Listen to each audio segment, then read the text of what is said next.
देखिए, अब इस तरह क्वेश्चंस जो हैं हमें एक्सपेक्टेड होते हैं। अब एरर्स में हम बहुत ही कंफ्यूज होते हैं कि यार क्या करना है, किस तरह से करना है।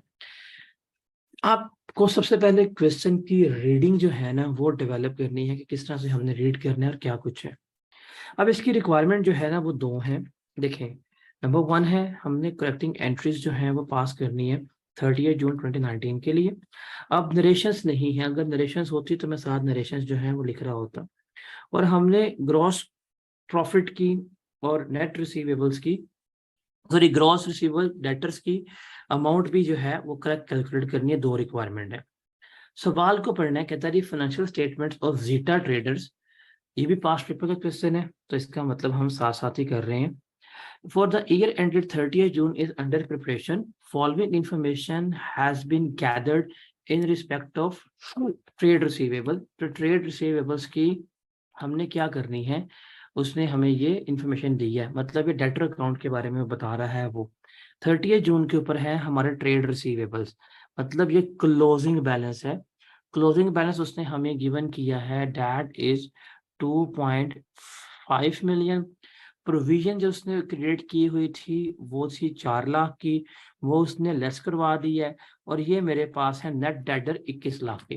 तो अब चूंकि मुझे उसने इसी वे में बताया है, तो रिक्वायरमेंट बी भी मुझे क्या करनी पड़ेगी, मुझे रिक्वायरमेंट बी भी इसी वे में कैलकुलेट करनी पड़ेगी। अब इसमें मिस्टेक्स हैं, इसके मिस्टेक्स को हमने क्या करना है, यहाँ पे रेक्टिफाई करना है। अब यहाँ पे नॉमिनल अकाउंट्स की बात नहीं हो रही, क्योंकि नॉमिनल अकाउंट्स का हम जिक्र नहीं कर रहे, तो इसलिए हमें लाइक प्रॉफिट्स के ऊपर इसके इम्पैक्ट की जरूरत नहीं है। हम देखते हैं। अब कहता है जी इट वाज नोटेड दैट, अब इसको लग रहा है पता क्या,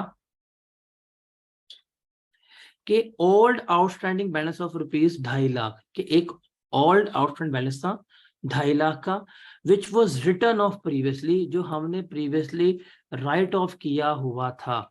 मतलब हमने उसको माजी में एज आ बैड डेट के तौर के ऊपर लिखा हुआ था, वो सेटल्ड ड्यूरिंग द ईयर। इसको हमने इस साल डिक्लेयर कर दिया एट 20% डिस्काउंट, 20% डिस्काउंट के बाद।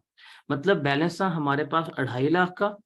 2.5 लाख का बैलेंस जो है वो हमने क्या किया, अगर कि 2.5 लाख का बैलेंस था, आपने 20% डिस्काउंट पे उसको सेटल करवा दिए। तो 2.5 लाख में 20% लें तो तकरीबन आपने 2 लाख पे क्या कर दिया है, 2 लाख पे आपने सारा कुछ सेटल कर दिया। ओके। फिर परचेज रिटर्न है 5 लाख की, debt was mistakenly debited to trade receivable. अब 5 लाख आपने ट्रेड रिसीवेबल को डेबिट कर दिए थे, डेबिट कर दिए थे, नहीं होने चाहिए थे। बैलेंस आपका ओवरस्टेट हुआ है, इसको हम लेस करेंगे। फिर Rana and sons having balance of rupees 80,000 due for more than 1 year was declare bankrupt. वो बैंकरप्ट हो गया, और इसको अब हमने क्या करना है, राइट ऑफ करना है। ये राइट ऑफ करना है, ये गलत हो गया। आप देखें, ये गलत हो गया, ये रिकवर हो गया, और ये खत्म हो गया। वाह, गलत, सॉरी, रिकवर, गलत और खत्म। फिर फर्दर कहता है at 25% for balances outstanding for more than 6 month.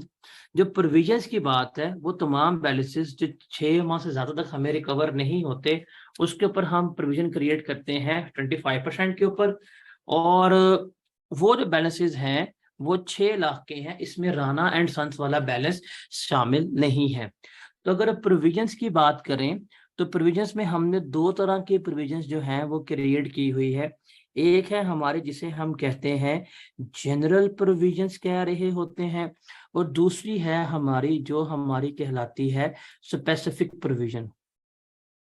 आपने प्रोविजंस जो है ना वो दो तरह की क्रिएट की हैं, एक है हमारी जनरल प्रोविजंस, और दूसरी है हमारे पास कौन सी, स्पेसिफिक प्रोविजंस है।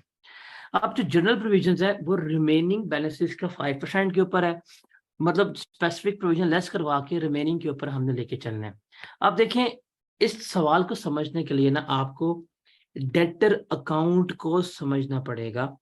डेटर अकाउंट में ये आपका आता है ओपनिंग बैलेंस, ये जो आपने क्रेडिट सेल्स की होती हैं वो आती हैं। यहाँ पे जो आप को अमाउंट रिसीव होती है बैंक में वो हमारी यहाँ पे आती हैं, और नॉर्मली हम यहाँ पे क्या करते हैं फिर क्रेडिट सेल्स जो है वो क्लोजिंग बैलेंस लिख रहे होते हैं। तो इसके कॉन्ट्रा पे हम क्या करते हैं, हम प्रोविजंस बनाते हैं अकाउंट। ये होता है प्रोविजन का ओपनिंग बैलेंस, ये होता है प्रोविजन क्लोजिंग बैलेंस। फिर यहाँ पे जो प्रोविजन फॉर द ईयर है वो रिकॉर्ड करते हैं, और यहाँ पे हमारा बैड डेट्स वगैरह आ रहे होते हैं। तो ये दो अकाउंट हमारे पैरेलली बन रहे होते हैं।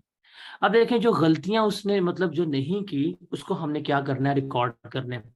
अब पहला था कि एक कस्टमर है, उससे 2.5 लाख रुपया जो हमने प्रीवियसली राइट ऑफ कर दिया था, सेटल्ड हो गया, 20% डिस्काउंट पे हमने क्या कर लिया, उसको रिकवर कर लिया है।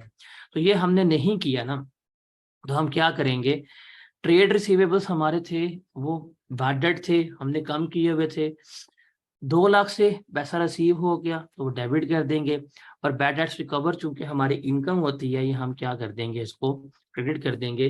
तो इसकी रेक्टिफिकेशन हम इस तरह से पास कर रहे होंगे। फिर चेज रिटर्न जो है वो मिस्टेकनली हमने डेटर अकाउंट को चार्ज कर दी थी, तो डेटर अकाउंट जो है वो हमारा डेबिट हो जाएगा, और सॉरी डेटर अकाउंट हमने डेबिट किया था, डेटर अकाउंट हमारा क्या हो जाएगा, क्रेडिट हो जाएगा, और पेएबल्स जो हैं वो हम डेबिट कर देंगे, तो इसको रिवर्स कर देंगे।